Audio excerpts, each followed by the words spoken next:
Bonjour les amis, si elle n'existait pas, il faudrait l'inventer.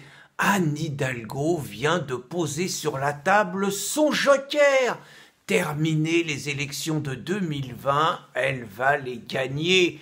Elle a trouvé l'arme secrète, l'arme absolue, plus fort que tout ce que décrivait Éric Routhier dans son livre Notre-Dame de Paris. La politique sociale totalement suicidaire de ghettoisation, de grands remplacements et de changement de population plus fort. Les voitures d'anciens, les voitures de vieux, les voitures de pauvres, interdits, rien que des riches dans Paris.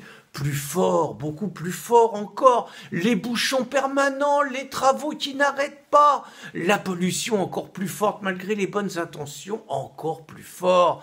Anne Hidalgo, elle travaille à réduire encore la vitesse sur le périphérique. C'est la guerre contre les automobilistes. Déjà qu'elle ne veut plus de diesel dans Paris en 2020, mais là ça va être encore plus. Le périphérique limité à 50 à l'heure. Faut se rappeler quand même qu'il y a 20 ans, le périphérique, on pouvait encore rouler à 90 et qu'il y a 20 ans, ils l'ont mis à 80. Puis quand Hidalgo est arrivé, fallait qu'elle marque son empreinte, c'était 70.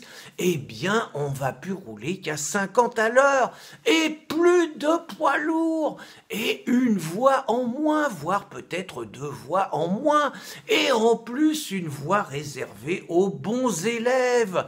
Les transports en commun, les cars, bien sûr. Les taxis, les covoiturages aussi, et les voitures propres, les voitures électriques. Les autres, les voitures sales, eux, ils feront la queue.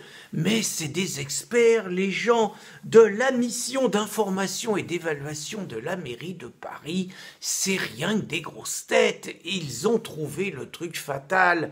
C'est-à-dire, plus on va rouler doucement, moins il va y avoir de voies et moins il y aura de bouchons et plus il y aura de fluidité de la circulation.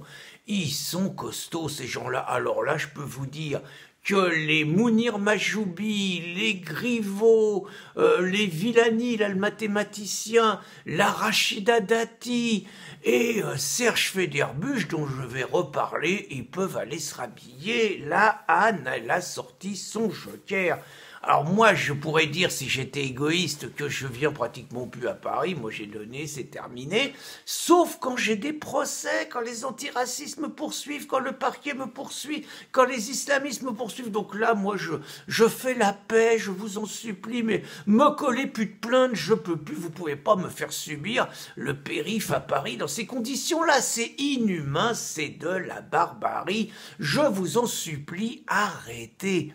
Pour être plus sérieux, écoutez les Parisiens, là, faut arrêter le carnage, quoi. En 2014, vous avez voté pour elle, bon, il y avait Kosciusko-Morizet en face. Là, bon, vous allez vous débarrasser d'elle, mais pas pour mettre les mecs à Macron, c'est pire.